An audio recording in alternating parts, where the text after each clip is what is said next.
Kai Havertz. Why do Arsenal want him? And why does Arteta want to sign him? Up next, player breakdown, including where he would fit into this Arsenal team next season. Player comparison across the Premier League, as well as the Europeans' top 5 leagues. And of course, plenty of statistics for you to digest. If you are looking forward to this video, do go ahead and smash that like button. Subscribe if you're new around here. But let's waste no more time at all and dive into Kai Havertz player profile. At the time of recording this video, Kai Havertz is still a Chelsea player. However, if reports are true, a fee somewhere in the region of around £65 million has been agreed between both clubs, and he shall soon be an Arsenal player. Arteta is someone who likes to sign players who can play a range of different roles, and Kai Havertz is no different. And whilst he predominantly plays as a centre-forward, a false 9, and has done for Chelsea and at international level for Germany, he can also play as an attacking midfield player on the left or right-hand side, similarly to Martin Odegaard, or even at a push, a right winger coming inside on his left foot, which is his stronger of the 2 feet, and looking to score goals. Standing at 6'3", he is 24 years old, so somewhat coming into his peak years. And with only 2 years left on his contract, it was either sign a new contract or be on your way. And Arsenal look to have taken advantage of the situation. Now, for those of you who only really watch Arsenal and not much else of the Premier League, on screen now we have 3 heat maps. On the left-hand side, we've got Gabriel Jesus. He's played predominantly up front for Arsenal for most of last season. And this would be the position that Kai Havertz will most likely take up once signing for Arsenal. Now, the 2 key differences here for me, whilst both can play as a false 9, Gabriel Jesus typically tends to come out to the left-hand side and either double up with Gabriel Martinelli or play out there and swap positions, unless he's coming a little bit deeper to create somewhat of a box midfield and create overloads in midfield. And I see this no different for Kai Havertz, but instead more on the right-hand side, offering Arteta different options in that forward line. Alternatively, what we could see is Kai Havertz being utilised as a second striker like he was done in his Bayer Leverkusen days to play alongside Gabriel Jesus, offering more physicality and much more height. Something that Arsenal have lacked in recent seasons. And we can see here just how dominant Kai Havertz was for Bayer Leverkusen, coming off that right-hand side. And as previously mentioned, he using that left foot to really cause defenders problems. In terms of a team fit, where will he start and where will he play? We've been given an indication from the previous slide using the heat maps, and on paper, as we can see on the left-hand side, he will more than likely take up that centre-forward role playing as a false 9, as we can see in the red circle. But as secondary positions to create competition and cover for the likes of Odegaard and Saka, we could see him taking up roles in those yellow circles. Now, when Arsenal are in possession or attacking, not much changes in that sense. He would still play as that centre forward, that false 9, making up part of that 5 that we've become used to seeing when Arsenal attack the ball. Now, one thing we could see when we're playing against a team that opt for a low block is we could see Kai Havertz drop a little deeper, allowing those 2 3/8s to get beyond him, that way pulling defenders out of position. But also, given that he has that height, it creates a different type of problem for defenders, something that Arsenal didn't have last season. And again, just like the on-paper graphic, he could also play as a number 10 or a right winger. And finally, when defending, I can't see much of a change, but looking at how Arsenal set up last season when defending, it was that typical 4-4-2 shape, compact, two close lines from the back four to the midfield.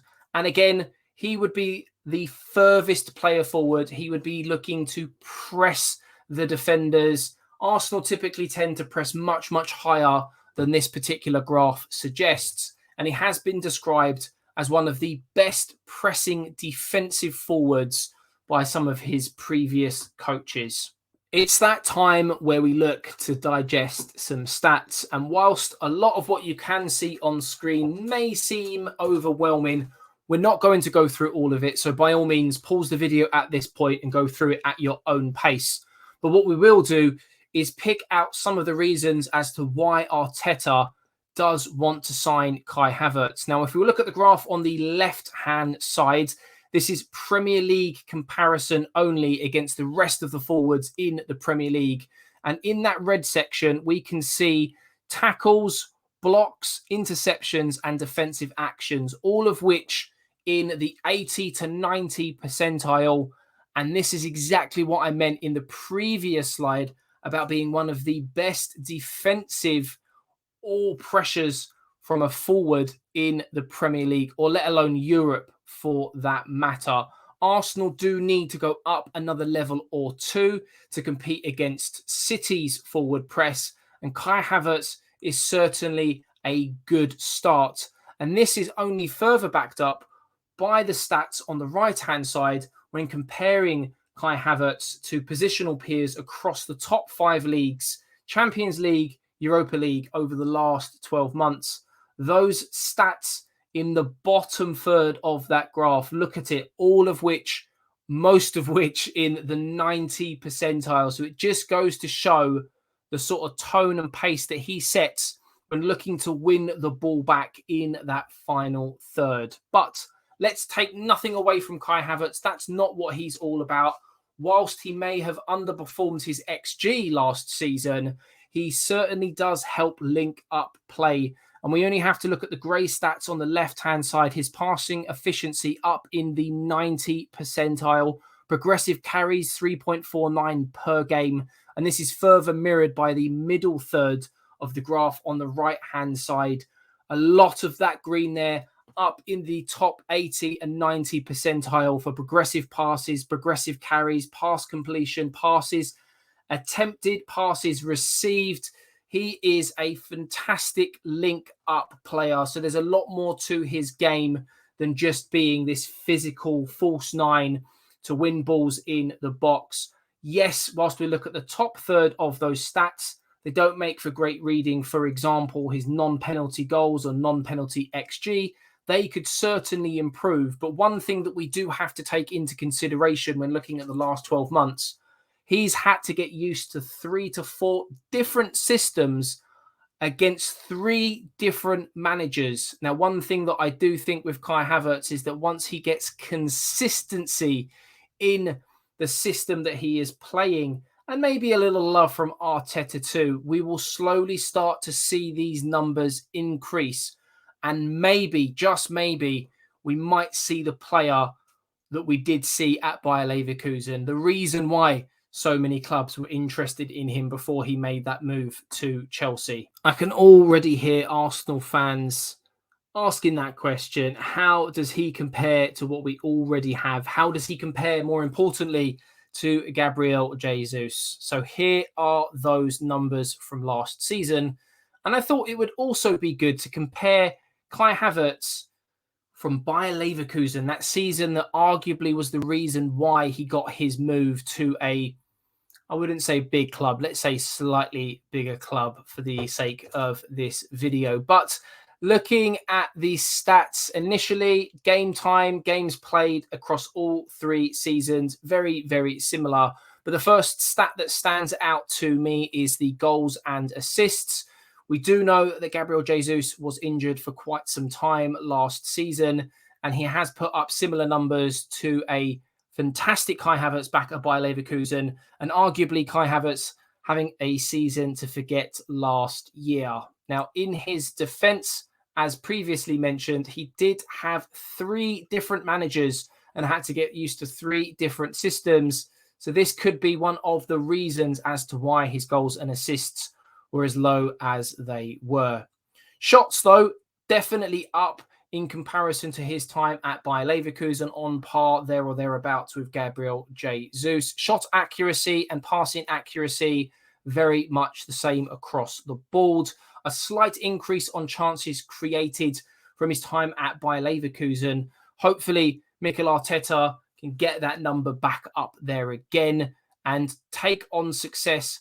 Definitely lower than his time at Bayer Leverkusen, and we know that Gabriel Jesus is very, very good with his feet. Across the 2 leagues, of course, very different in quality.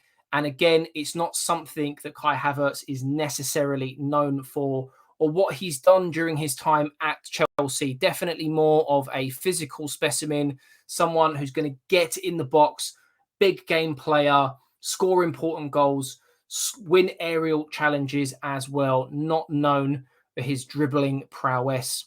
However, aerial duels, as just mentioned, definitely up and above during his time in the Bundesliga and in comparison to Gabriel Jesus, and certainly one of the reasons for why Mikel Arteta signed him. And to my surprise, ground duels on the lower end, considering how many plaudits he gets for how good he is as a pressing forward, as a defensive forward.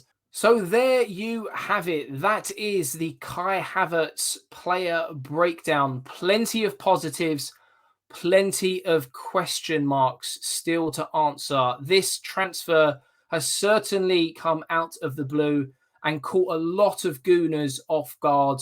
I think he will need to really prove his worth before convincing some. However, the Arsenal fan base do often back the players that Arteta brings in because he doesn't often get it wrong. And Arteta also has a great track record of making players much, much better. So let's hope that we get Bayer Leverkusen Kai Havertz and not the Chelsea version. But time will only tell.